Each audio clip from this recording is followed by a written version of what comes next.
Anyway, let the adventure begin. Chapter 1, Legacy. Uchiha. Namikaze Uchiha Naruto. A 4-year-old boy was strolling through the forests of Konohagakure no Sato. His hair a mix of blonde and few strands of brown in it. He had long spiky hair, which seemed to reach up to his shoulders.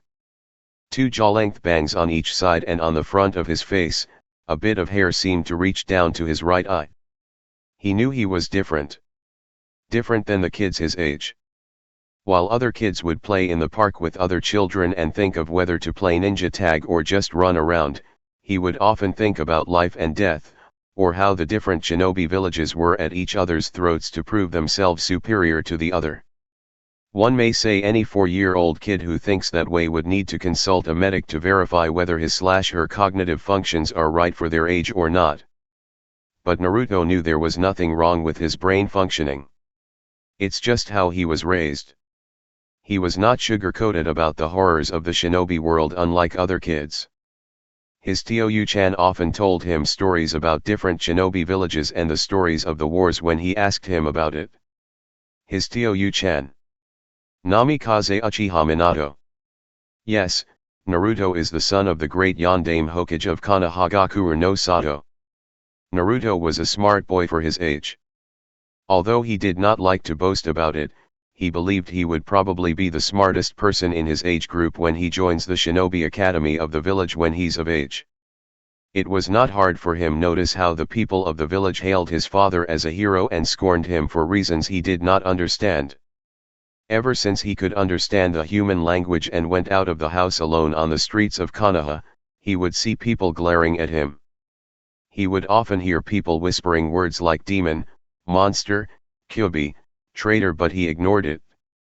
No one did ever say those awful things to him to his face unless they would bring the wrath of a pissed-off Hokage and the Uchiha clan. Being the son of Yondaime Hokage and grandson of Uchiha Madara has its merits, I suppose. Mused Naruto as he kept walking. Naruto was respected by the Uchiha clan. It was mainly because he had the blood of the strongest Uchiha running in his veins. Until recently, it was not a well-known fact to everyone that the current Hokage, Minato Namikaze, was an Uchiha. Not just any Uchiha, but the son of the legendary Uchiha Madara. The only ones who were aware of that fact were Jiraiya, Kushina Uzumaki Namikaze, Senjutsunade, and the deceased Sandaime Hokage, Sarutobi Hiruzen. The Uchiha clan too were aware of Minato and Naruto's heritage. Even though Madara was considered a traitor in the village, no one could ever doubt Minato's loyalty. His deeds during the Third Great Shinobi War single-handedly won Konoha her victory. The Uchiha clan, who had become restless earlier since they felt their power was considerably decreasing in the village, calmed down as one of their own, even if the son of Uchiha Madara could become the leader of the village. Minato was different from some of the power-hungry fools in his clan. He had his pride, but was not overly arrogant to believe that he was invincible. Growing up an orphan since the age of 5 in the village had instilled a humbler nature in him, which he instilled in his son, Naruto, as well. As Naruto was walking aimlessly amidst the forest of Konohagakure no Sato, his thoughts then lingered to his mother. His dead mother. Her name was Kushina Uzumaki Namikaze. She was from a village known as Uzushiagakure no Sato.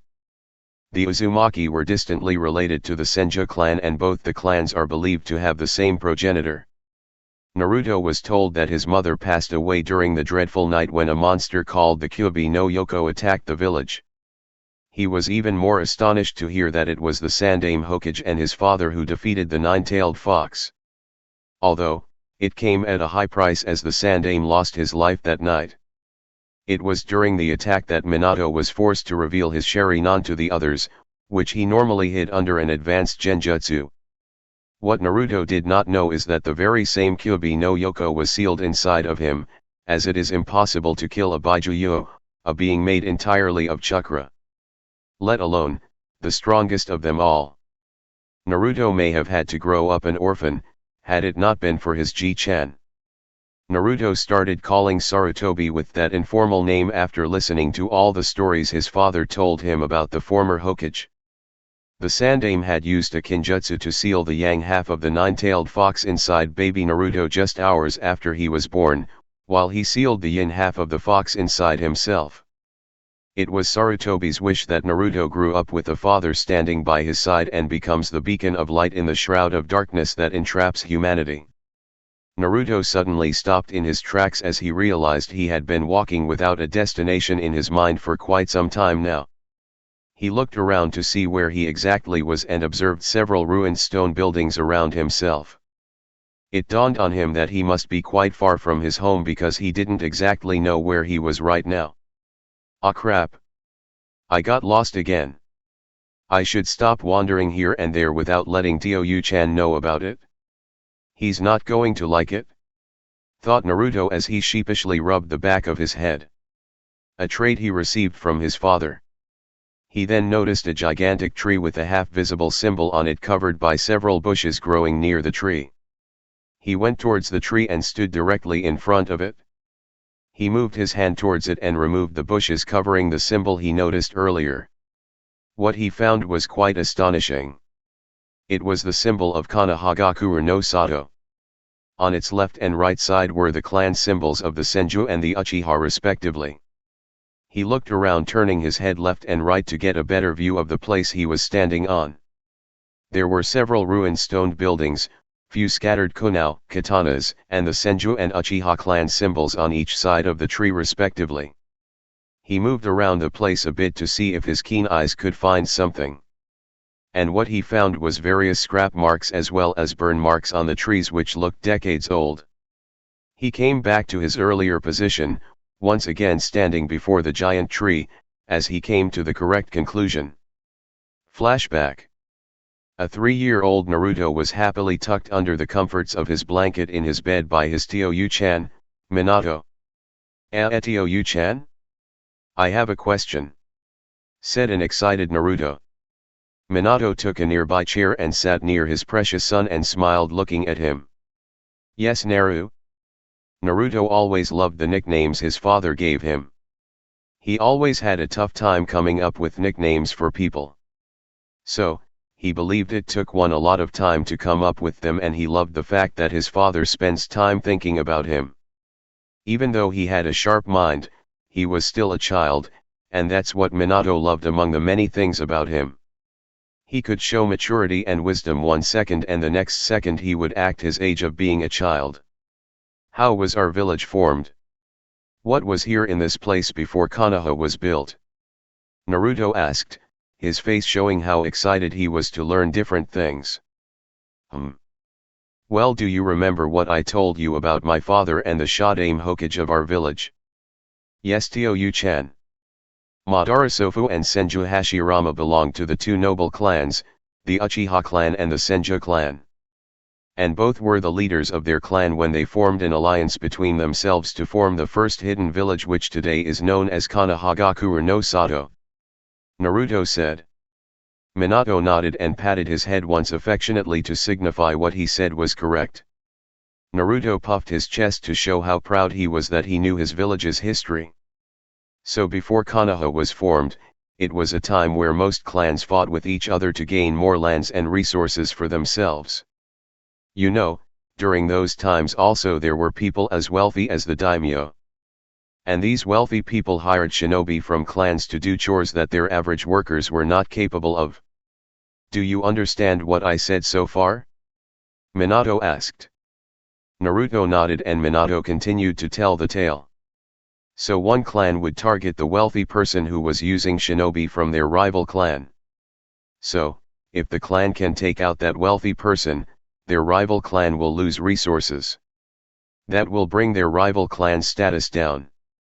The Uchiha and Senju clan also fought over similar reasons. The place where our village stands today, was the battlefield of many wars fought between those two clans. When the two clans formed an alliance, they decided to choose a place where both the clans have met, whether be in battle or in a meeting. So, does that answer your question, Naru? Minato asked as he finished telling the story in simpler words so Naruto could understand them easily. Yes, Tio-Yu-chan. You are the best. Naruto told his father as he closed his eyes and tried to go to sleep. Sleep well, Naru. Minato said, kissing his son's forehead. Flashback end. This must have been one of the main areas of the fight between the Uchiha and the Senju before the village was formed, thought an excited Naruto. He then noticed there was some sort of annotation below the Konoha village symbol. He moved his hands below the symbol and just traced the note with his hand once. He moved his face closer to get a better look at it. On this day, the Senju and the Uchiha clan join hands with each other to form an alliance to build a better future for the coming generations to come. It was Madara's and my dream that one day we could stop the endless fighting that seems to have plagued this world. On this very land we stand on, our new home is going to be built. Konohagakure no Sato. A village built on the foundation of will of fire. A place where young will not have to be sent for battles, where children will have a chance to live a normal childhood. Especially a home where parents will not have to bury their own children.